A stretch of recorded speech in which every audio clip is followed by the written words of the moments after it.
Hey YouTubes, welcome back guys. Sorry about the crazy background right now. I'm remodeling my basement and it just looks crappy over there, so you're gonna have to roll with it. I want to talk about when you're doing a double header like high school and the JV game is first and you got the varsity game right after. Sometimes this will happen. It's super distracting and disrespectful to the JV game. With about 20 minutes left in the second half of the JV game, the varsity squad will gather behind one of the goals and they will like start to warm up, get dressed, blah blah blah, okay? And what that does is it takes the focus away from the present game, and it's distracting for the ref, for the players, for the parents, because now they're watching the game and these other, group of goons are over here and they're in their field of vision and it tends to be distracting, okay? And it's like it takes attention and focus away from the current contest. And they might not know that, but it's happening. So I just want to give you a couple things that I think are good recommendations on how you can handle this. First, in general, the general default position is to move them, okay? To move them, all right? Now, a couple other points. Number one, if you have let's say a JV goalkeeper who's down there and there's this warm-up going on behind the goal, do not go to the JV goalkeeper and go, are they distracting you? Are they saying anything to you? Are you okay? Do you mind that they're there? Don't ask them that. That JV goalkeeper is not mature enough to make the decision. If my whole varsity squad is practicing behind me, you think I'm going to call out the squad and be like, yeah, they're actually distracting me, and then have the ref turn and move them after he's just had a conversation with me? No way.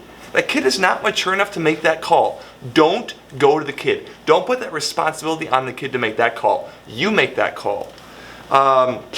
Number two, if there is an adult back there with those kids who is paying attention, corralling them, and leading that warm-up, right? And if they're back far away from the field, right? Like they're not right up behind the goal, what I would do is during a stoppage, I'd go over to the coaches, particularly to the coach whose goalkeeper is right there by that team that's warming up, and I'd say, Coach, I noticed that this team is back here warming up. I want to be respectful to this game. Do you want me to move them? I'm happy to do so.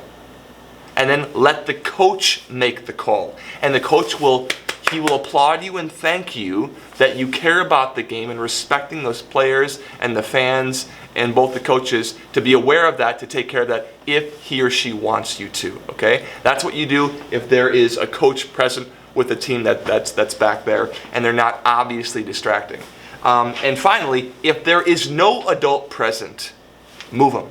Just move them, all right? High school kids cannot hold their nerve, cannot stay focused. They will not be able to do their warm-up thing and not make comments on the game or balls be going out on the field, whatever. Just move them, okay? Don't be confrontational about it. Say, hey guys, thanks for being here. I need you to move back behind the fence here, okay?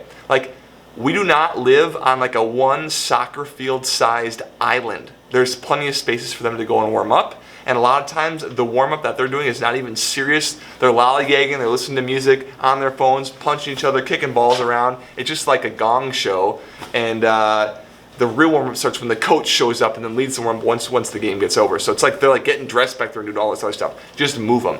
If they don't move or they give pushback, say, okay, fine.